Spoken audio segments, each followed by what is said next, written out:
playing the lyre. Seth served succulent meat to Osiris, and Shamgaz offered him new wine in a chalice mixed with an elixir. Osiris was in a good mood. He sang joyfully and took part in the music, playing the cymbals. Later, under the effect of the drink and the elixir offered by Shamgaz, Osiris fell to the ground. "Let him rest," said the hosts, and so they took Osiris to another chamber. They led him to a coffin and closed it with strong clasps, throwing it into the sea. Upon learning of what had happened, Isis wept profusely for the death of her husband. Osiris's coffin was found by the seaside in the dark-hued land. His lifeless body lay inside, stiff and cold. The breath of life had escaped from his nostrils. Marduk, devastated, tore his garments and covered his forehead with ashes. my son," lamented Sarpanit, immersed in grief and sadness. Disturbed, Enki cried out, "The curse of Cain repeats itself," he exclaimed in agony to his son Marduk.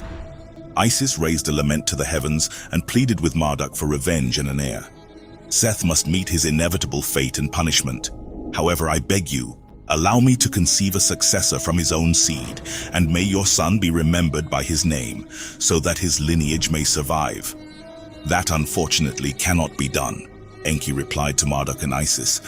Isis was perplexed and deeply troubled, deciding to challenge the orders. Before the body of Osiris was wrapped and preserved in the sanctuary, Isis, with skill and cunning, extracted the essence of life from her beloved Osiris.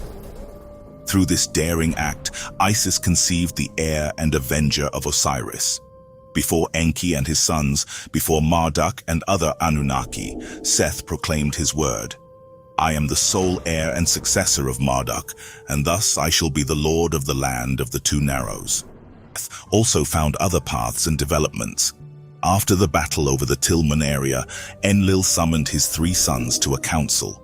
Concerned about the recent events, Enlil said to them, "In the beginning, we created the earthlings in our image and likeness, but now the descendants of the Anunnaki resemble the earthlings. Cain killed his brother, and now a son of Marduk is also a brother's killer.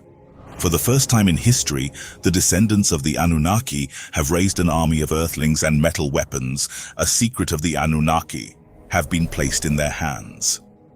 Since the days when Alalu and Anzu challenged our legitimacy, the disturbance and disobedience of the Igigi persist." Enlil continued in a bellicose and perplexed tone. "Under the dominion of Marduk, the peaks of the lighthouses are hidden. They are besieged, where the Igigi protect the landing place. Thus, the Igigi advance toward the place of the celestial chariots. They proclaim in the name of Seth and intend to establish themselves in all the heaven-earth facilities."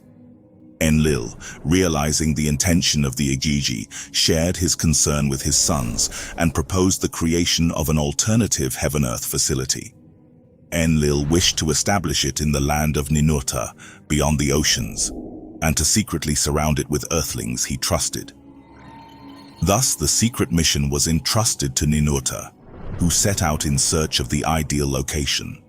In the mountains beyond the oceans, next to an immense lake, Ninurta established the new heaven-earth bond, protected by an enclosure. Then he chose a firm-soiled plain, where he marked the points of ascent and descent. The facilities, although primitive, would serve their purpose. Ninurta communicated his success to Enlil, ensuring that the shipments of gold to Nibiru would continue and that, if necessary, they could ascend from that location. However, at that time what began as a blessing had a terrible outcome. Dumuzi, Enki's youngest son, had fallen madly in love with Inanna, Nana's daughter.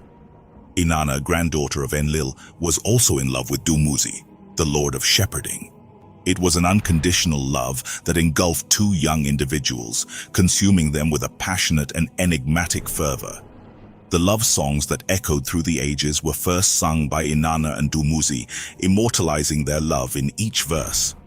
Enki, the wise, designated Dumuzi, his youngest son, with a vast domain over the Abzu. Meluha, the Black Land as it was called, where imposing trees grew and abundant waters flowed. Great bulls roamed among the river reeds, and countless herds filled their lands. Mountains of silver and shining copper like gold were parts of his kingdom. Dumuzi was greatly loved, and after the death of Osiris, he was favored by Enki. However, envy corroded the heart of his younger brother Marduk. Inanna, daughter of Nanna and Ningal, was nurtured by Enlil since her birth. Her beauty was indescribable, and she competed in martial arts with the Anunnaki heroes. She learned about celestial travels and celestial ships from her brother Utu. A celestial ship of her own was presented to her by the Anunnaki to navigate the skies of Earth. After the flood, on the landing platform, the gazes of Dumuzi and Inanna met, sealing a mysterious destiny. And thus, a warm encounter took place between them. They hesitated at first. He belonged to Enki's clan, and she was a descendant of Enlil. When Ninhursag united the rival clans in search of peace, Inanna and Dumuzi secretly met away from the eyes of either clan and confessed their love to each other. Walking together, they exchanged sweet words of passion and enchantment.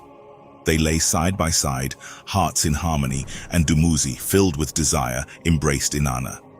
Let me teach you, whispered